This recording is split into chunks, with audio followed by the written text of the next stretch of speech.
Buat lo yang belum tahu ya, dari Wikipedia Indonesia, santet dideskripsikan sebagai upaya seseorang untuk mencelakai orang lain dari jarak jauh dengan menggunakan ilmu hitam.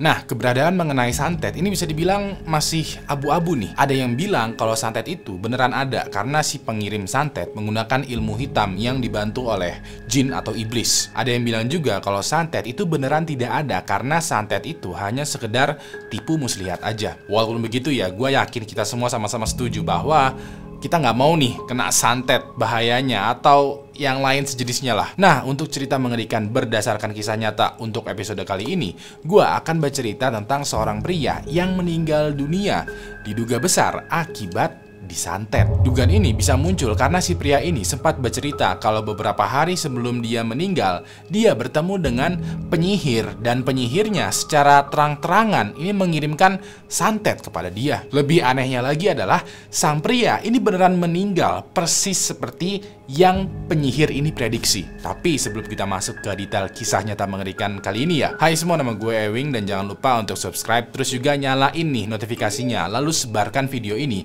ke semua teman-teman lo yang sekiranya suka cerita-cerita mengerikan berdasarkan kisah nyata.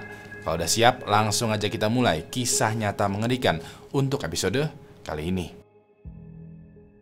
Jadi, pada bulan April tahun 1991, ada seorang pria berusia 35 tahun yang bernama Christopher Chase. Christopher atau yang biasa dipanggil Chris ya, merupakan seorang pria yang sudah mapan, profesional, ramah juga terhadap temannya, badannya fit dan bisa dibilang good looking. Dikabarkan ya, sehari-harinya Chris bekerja sebagai direktur pemrograman di sebuah perusahaan musik. Chris merupakan seorang yang beruntung karena selain dia bekerja di industri musik, dia juga punya passion dalam dunia musik. Bisa dibilang tiap harinya Chris ini datang ke tempat kerjanya dengan penuh semangat karena dia selalu aja mengerjakan apa yang dia suka. Walaupun begitu, dunia musik yang disukai oleh Chris ini agak sedikit berbeda. Chris itu suka banget dengan musik-musik jadul dan juga klasikal yang berasal dari Timur Tengah, lebih tepatnya Mesir. Menurut pendapat pribadinya Chris, dia memang sering tuh ketemu dengan orang yang passionnya sama dengan dia.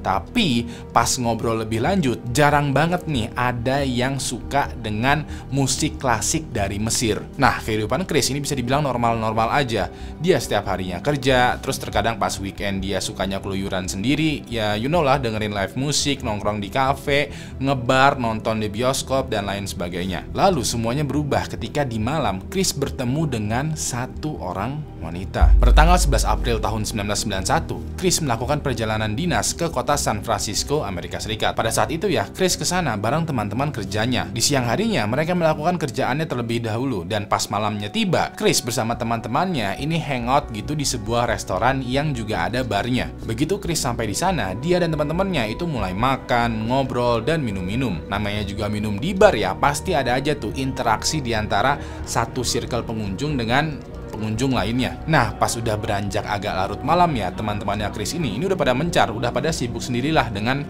teman ngobrolnya masing-masing. Chris pada saat itu lagi duduk aja sendirian di bar sambil minum. Gak lama ada satu cewek yang nyamperin Chris, ngajak kenalan. Chris dengan sopan dan terbuka ya menerima ajakan untuk berkenalan, mempersilahkan wanita ini untuk duduk di sampingnya, dan mereka mulai tuh ngobrol-ngobrol. Sedikit kendala ya, gua nggak nemu nih siapa wanita yang ngobrol dengan Chris pada malam itu. Nah, demi kepentingan ceritanya, gua kasih wanita misterius ini dengan sebutan Fulana. Menurut cerita dari Chris, Fulana ini perawakannya seperti seorang eksekutif muda, tapi yang sudah tidak muda lagi. Chris menebak kalau Fulana ini umurnya 15 sampai 20 tahun lebih tua daripada Chris. Walaupun begitu, Fulana ini penampilannya rapih, cantik, orangnya sopan, tutur katanya juga baik, ramah, dan orangnya itu gampang banget tersenyum.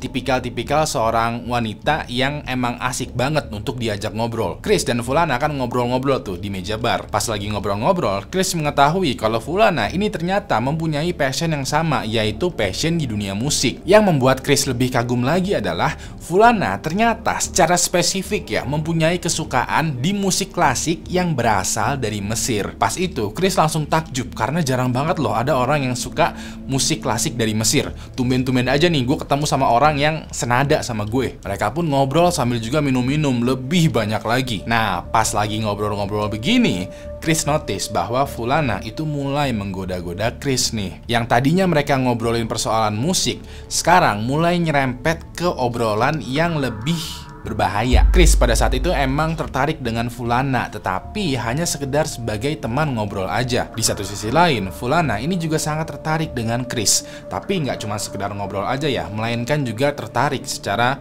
seksual. Bahkan ya, Fulana itu sempat bilang ke Chris secara to the point ya, yuk kita ngobrolnya di apartemen aku aja, berduaan, atau kita lanjutnya di kamar hotel kamu aja deh. Perlu diketahui ya, Chris bukanlah tipikal cowok yang suka dibungkus atau membungkus. Dia pun dengan sopan itu menolak ajakannya Fulana. Walaupun begitu, Fulana ini semakin kekeh, bahkan semakin ditolak, maka Fulana semakin maksa juga. Sampai akhirnya Chris pun mencapai titik puncak keresahan. Chris dengan penuh kesopanan dan ketegasan ya menolak ajakan Fulana dan ingin pamit pulang aja. Pas Chris mau pamit, Fulana ini yang tadinya menggoda-goda Chris, sekarang wajahnya berubah menjadi marah dan juga beringas. Pas itu Fulana dengan suara yang berat bilang ke Chris, "Gua sebenarnya adalah penyihir.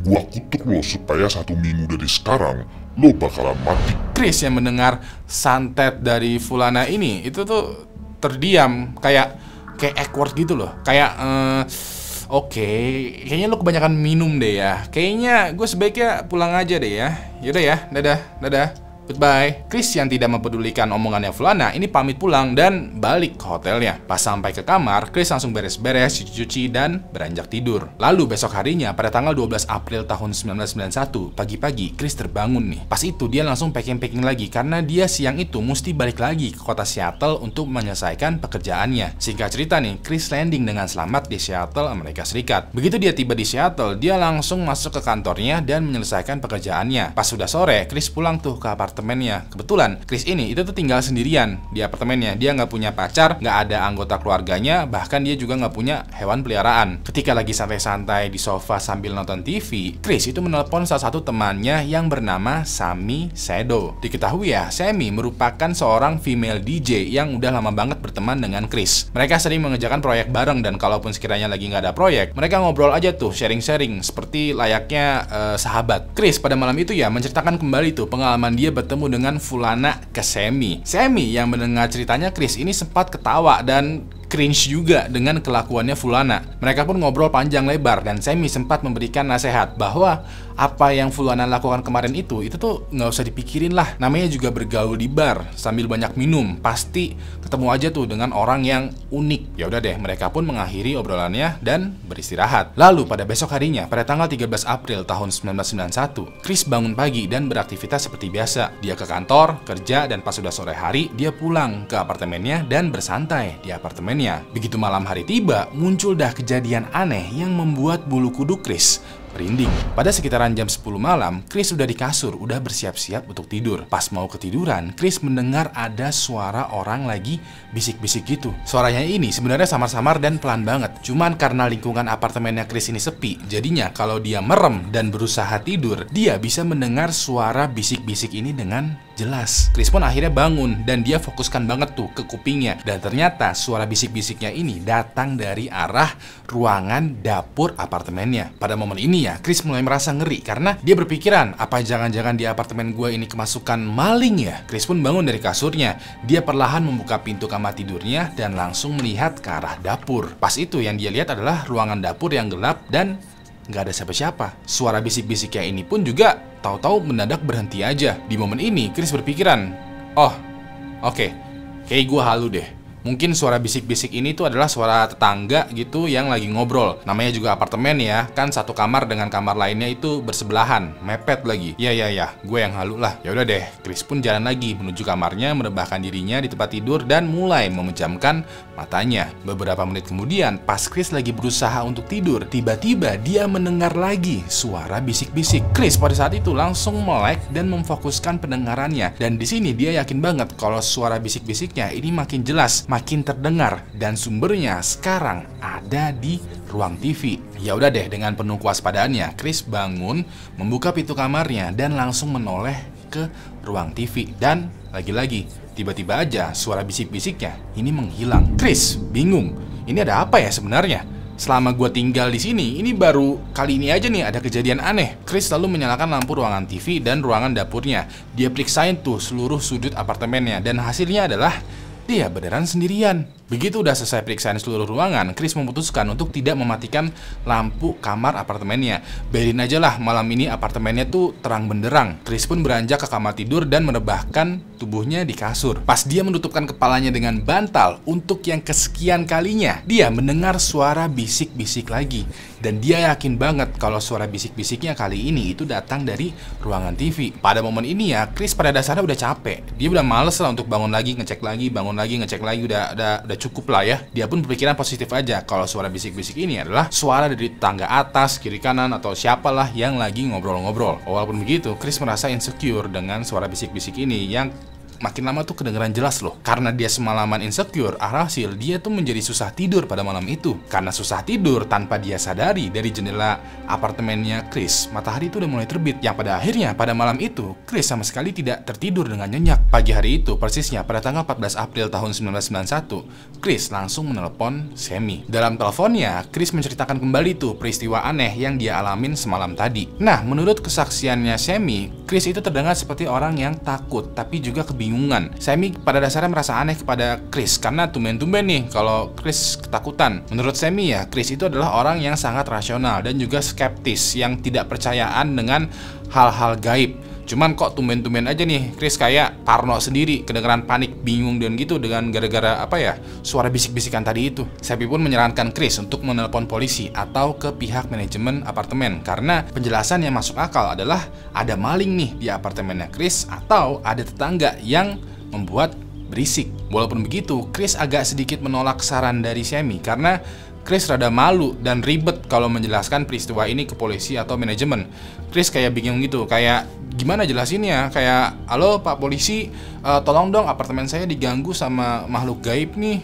Kayak nggak masuk akal, men. Ya udah deh, Sammy pun pada akhirnya menenangkan Chris. Sammy bilang kalau kejadian tadi itu hanyalah halusinasi aja, kayak mabok lo aja, kayak basian lo aja, kayak udahlah, tenang aja, itu semua akibat lo kebanyakan minum. Paling nanti malam juga udah normal lagi kok. Ya udah deh, Chris mengakhiri teleponnya dan pagi itu dia langsung siap-siap untuk kerja lagi. Hari itu semuanya berjalan lancar, semuanya normal-normal aja. Sampai malam hari tiba. Chris yang udah di apartemennya lagi ini siap-siap untuk tidur. Dan pas dia tiduran di kasurnya, lagi-lagi dia mendengar suara bisik-bisik dari dalam apartemennya. Kali ini suara bisik-bisiknya itu pindah-pindah. Kadang ada di dapur, kadang ada di kamar mandi, kadang ada di ruang TV, kadang juga ada dari dalam lemari. Setiap kali Chris bangun dan mengecek suara bisik-bisik ini, suara bisik-bisiknya itu tiba-tiba menghilang. Cuman pas Chris beranjak tidur, suara bisik-bisiknya ini muncul kembali. Begitu terus, setiap mau tidur ada suara bisik-bisik. Pas dicek, hilang.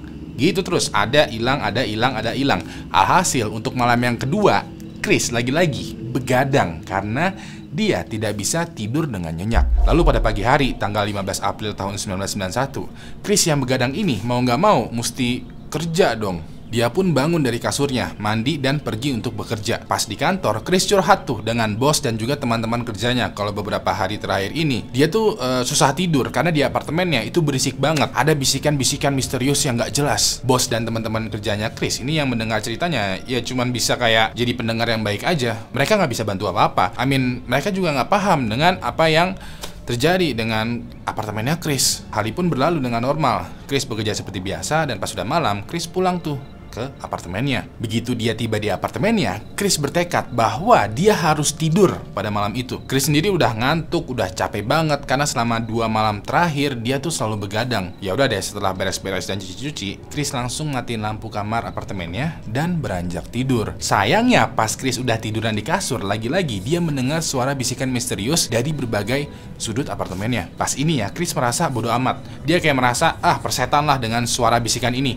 Gua tuh udah capek banget, men. Gue tuh udah ngantuk, gue tuh pengen tidur. Gue sama sekali gak pedulilah dengan suara-suara bisikan ini. Alhasil, bener tuh, Chris pada malam itu beneran tertidur. Walaupun dia masih mendengar suara bisikan-bisikan tadi, karena Chris ini udah terlalu capek, udah terlalu bodoh amat, udah terlalu ngantuk, dia akhirnya bisa tuh tertidur dengan pulas. Sayangnya, pada jam 2:30 malam, Chris tiba-tiba terbangun. Dia juga nggak paham kenapa dia bisa terbangun, padahal dia tuh lagi tertidur pulas. Pas kebangun ini, dia notice bahwa gak ada lagi tuh suara bisik-bisik misterius yang terdengar. Walaupun begitu, dia sadar bahwa di sampingnya persis ada sesuatu yang lebih mengerikan. Pas matanya melirik ke arah samping kasurnya, dia bisa melihat ada bayangan hitam yang bentukannya seperti seseorang sedang menatap dirinya dengan pandangan yang tajam. Chris langsung kaget dong, karena bener aja dugaannya selama ini kalau di apartemennya ternyata ada orang lain yang tinggal bareng dengan dirinya. Chris pada saat itu langsung berusaha untuk bangun, cuman entah kenapa dia nggak bisa menggerakkan seluruh tubuhnya. Yang dia hanya bisa gerakan pada saat itu hanyalah lirikan matanya. Ternyata ya pada momen ini Chris sedang ketindihan, dan dia kayak punya feeling kalau siapapun yang sedang berdiri di samping kasurnya ini bukanlah manusia. Gak lama, tangan dari bayangan hitam ini mulai mendekati lehernya Chris. Pas itu si bayangan ini mencekik Chris sampai keras banget, sampai-sampai Chris itu kesusahan untuk bernafas. Chris juga gak bisa menggerakkan tubuhnya karena somehow tubuhnya itu ketindihan. Yang bisa Chris lakukan hanyalah pasrah aja melihat bayangan hitam ini mencekik tubuhnya Chris. Di momen itu ya Chris sadar bahwa kayaknya malam ini gue bakalan meninggal dunia. Begitu Chris sudah mulai pasrah, tiba-tiba Chris terbangun. Dia langsung duduk di kasurnya gitu dan penuh keringat dingin. Dia juga melihat sekeliling kamarnya dan ternyata bayangan hitamnya ini itu udah nggak ada. Chris ini mendadak bingung. Yang tadi itu beneran kejadian nyata atau sekedar mimpi gua aja. Semuanya tuh berasa real, berasa kejadian nyata. Tapi di saat yang bersamaan, semuanya juga berasa seperti mimpi. Dia pun bangun dari tempat tidurnya, nyalain lampu kamar tidur, ruang TV, ruang dapur, kamar tidur, pokoknya semua lampu yang ada di apartemen ini dia nyalain. Begitu apartemennya udah terang benderang, dia sempat tuh melihat ke arah kaca yang menempel di tembok. Dan ternyata di lehernya itu ada semacam bekas tangan yang sedang mencekik Chris. Pada momen ini dia yakin kalau bayangan hitam tadi yang mencekik dia itu bukanlah mimpi, melainkan kejadian nyata. Chris langsung mengambil telepon dan menelpon tuh ke Sammy. Sambil nunggu teleponnya Sammy diangkat, Chris juga keliling-keliling apartemen tuh memeriksa seluruh sudut ruangan. Begitu teleponnya Sammy ini diangkat, Chris dengan panik ya bercerita ke Sammy. Chris kayak meminta Sammy untuk datang malam itu juga nemenin Chris. Sayangnya Sammy lagi ada job di luar kota. Jadinya nggak banyak hal yang bisa Sammy lakukan. Sammy menyarankan Chris untuk menelepon polisi karena gangguan yang ada di apartemennya ini udah mulai membahayakan dirinya Chris. Walaupun begitu, Chris lagi-lagi menolak saran dari Sammy karena selain Chris tidak punya penjelasan yang masuk akal untuk dijelaskan ke polisi, Chris juga tidak menemukan tanda-tanda keberadaan orang lain selain dirinya. Selain itu juga, Chris tidak menemukan tanda-tanda bahwa apartemennya itu dibobol oleh maling atau orang asing. Pada momen ini ya, Chris kayak stres, kayak panik gitu, kayak bingung karena dia yakin kalau dia tuh lagi nggak sendirian. Ada maling, ada orang jahat gitu yang gangguin Chris selama beberapa hari terakhir. Tapi satu sisi lain, Chris juga tidak mempunyai bukti mengenai keberadaan orang lain ini. Nah, pada momen ini ya terjadi perdebatan tuh antara Chris dan Sammy. Sammy memaksa Chris untuk menelpon polisi, tapi Chris masih juga nggak mau untuk menelpon polisi. Beberapa jam pun berlalu dan matahari mulai terbit kembali. Untuk yang ketiga kalinya nih ya, Chris masih belum bisa tidur dengan nyenyak. Ya udah deh, pembicaraan telepon antara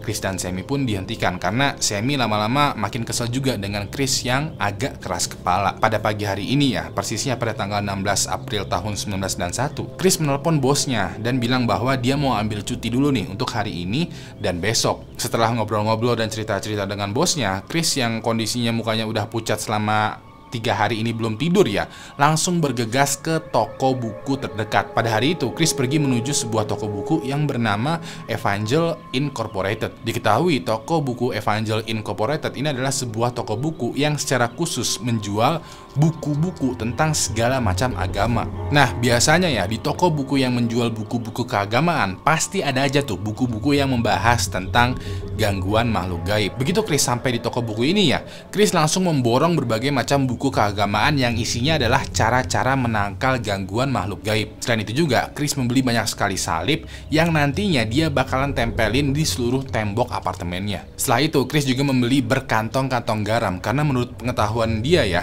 garam itu kayak bisa menangkal makhluk gaib. Chris pun kembali ke apartemennya dengan berbagai macam belanjaan ini. Di apartemennya, dia langsung pasangin tuh banyak banget salib di tembok apartemen. Dia juga menaburkan garamnya itu di sudut tembok, di jendela, terus juga di pintu dengan harapan gak ada makhluk gaib yang masuk ke apartemennya. Seharian penuh tuh dia membentengi apartemennya dengan berbagai macam salib dan garam. Tapi anehnya, walaupun apartemennya ini udah dibentengin, pada malam harinya Chris memutuskan untuk tidak tidur di apartemennya. Dia kayak berubah pikiran gitu. Dia kayak, oke, malam ini tidur di hotel aja deh. Kayaknya walaupun udah dibentengin, udah dipasangin salib sama garam, gue masih punya firasat yang gak enak nih. Ya udah deh, pada malam itu Chris keluar dari apartemennya, check-in hotel dan tidur di sana. Lalu besok harinya, pada tanggal 17 April tahun 1991 di sekitaran jam 7.30 pagi, Sammy menelpon ke apartemennya Chris. Terakhir kali mereka teleponan, mereka lagi berdebat gitu dan debatnya diakhiri dengan Sammy yang bete ke Chris. Nah, pada hari ini Sammy sengaja nelpon duluan ke Chris karena Sammy juga kepo nih dengan kondisinya Chris. Sayangnya, panggilan dari Sammy ini tidak terangkat. Pada momen ini ya, Sammy nggak tahu tuh kalau Chris sebenarnya lagi bermalam di hotel. Dirasa telepon yang nggak diangkat-angkat oleh Chris, Sammy berinisiatif untuk menelpon 911. Sammy menelpon 911 dan meminta operator 911 untuk mengirimkan polisi ke apartemennya Chris. Sammy lalu dengan panjang lebar menceritakan kondisinya Chris dan singkat cerita ya, operator 911 itu setuju akan mengirimkan polisi untuk mengecek kondisinya Chris. Operator 911 bilang ke Sammy bahwa nanti Sammy akan dihubungi lagi nih kalau polisi udah di apartemennya Chris. Ya udah deh, sekitaran 1 jam kemudian Sammy mendapat telepon dari polisi. Polisi yang menelpon Sammy bilang bahwa polisi ini tuh udah mengetok-ngetok apartemennya Chris, cuman nggak ada jawaban dari Chris. Pintu apartemennya juga dikunci, jadinya polisi tuh nggak bisa masuk. Sammy pada saat itu kayak memohon ke polisi untuk masuk aja ke apartemennya Chris, dobrak aja pak pintunya, pokoknya hancurin aja lah, jebolin aja lah, nggak apa-apa kok. Walaupun begitu, permohonannya Sammy ini ditolak oleh para polisi karena ya tugasnya mereka itu cuma meriksa. Kalau sekiranya pas apartemennya diperiksa dan nggak ada jawaban, ya udah mau gimana lagi. Lagi pula ya tidak ada kasus yang sedang berlangsung. Kalau sekiranya ada kasus dan berhubungan dengan Chris, baru deh mungkin polisi-polisi itu bakalan mendobrak masuk ke apartemennya Chris. Dirasa kayak nggak ada harapan ya untuk masuk ke apartemennya Chris. Setelah melaporkan hal ini ke Sammy, para polisi itu pun pulang. Pada hari itu nggak ada tuh hal yang bisa Sammy lakukan selain menunggu kabar dari Chris. Besok harinya, pada tanggal 18 April tahun 1991, sekitaran jam 1 siang, Sammy kali ini mendapatkan panggilan telepon. Pada saat itu, Sammy mendapatkan telepon bukan dari Chris, melainkan dari bosnya Chris. Kebetulan bosnya Chris ini juga kenal dengan Sammy karena seperti yang gue ceritakan tadi ya, Sammy ini pernah kerja bareng dengan Chris. Di dalam teleponnya ini, bosnya Chris ini nanya ke Sammy, kok Chris gak masuk ya? Kamu tahu nggak kabarnya Chris itu gimana? Gua khawatir nih, soalnya Chris beberapa hari terakhir ini kayak rada aneh nih. Nah pas itu, Sammy juga menjelaskan kalau dia kemarin juga nyariin Chris, bahkan sempat meminta tolong polisi untuk mengecek apartemennya Chris. Sammy pun menjelaskan semuanya ke bosnya Chris dan mereka tuh bertukaran informasi gitu mengenai sekiranya apa sih yang sebenarnya terjadi dengan Chris. Ujung dari diskusi ini adalah mereka berdua pada akhirnya melaporkan Chris sebagai orang hilang. Kalau sekiranya Chris masuk ke dalam kasus orang yang hilang, maka polisi bisa tuh mendobrak masuk ke apartemennya Chris. Harapannya adalah dari situ mulai kebayang tuh sekiranya petunjuk mengenai kabarnya Chris itu tuh bagaimana. Singkat cerita, kasusnya Chris pun naik menjadi berita acara dan polisi pun mendatangi kembali apartemennya Chris. Nah, terakhir kali polisi datang ke apartemennya Chris ya, pas mereka mau coba buka pintunya itu nggak bisa kebuka karena terkunci. Anehnya adalah pas hari ini, pas polisi mau coba buka pintu apartemennya Chris, pintunya malah tidak terkunci. Begitu polisi masuk ke apartemennya Chris, mereka semua mendapati pemandangan yang aneh nih. Yang polisi lihat pada saat itu adalah kamar apartemennya Chris ini gelap banget. Gorden yang ada di jendela apartemennya ini sengaja ditutup supaya cahaya tuh nggak masuk ke dalam apartemen. Selain itu, di dinding apartemennya Chris itu ada banyak banget salib-salib yang menempel. Di berbagai sudut apartemen dan juga lantai itu ada kayak garis putih gitu yang terbuat dari garam. Selain itu, ada juga nih lilin-lilin api di sudut-sudut ruangan. Beberapa ada yang masih nyala, beberapa lagi udah padam dan meleleh. Polisi dengan perlahan ya masuk ke apartemennya Chris sambil juga memanggil-manggil Chris. Mereka coba periksa tuh kamar tidurnya, ruang TV, dan juga dapur.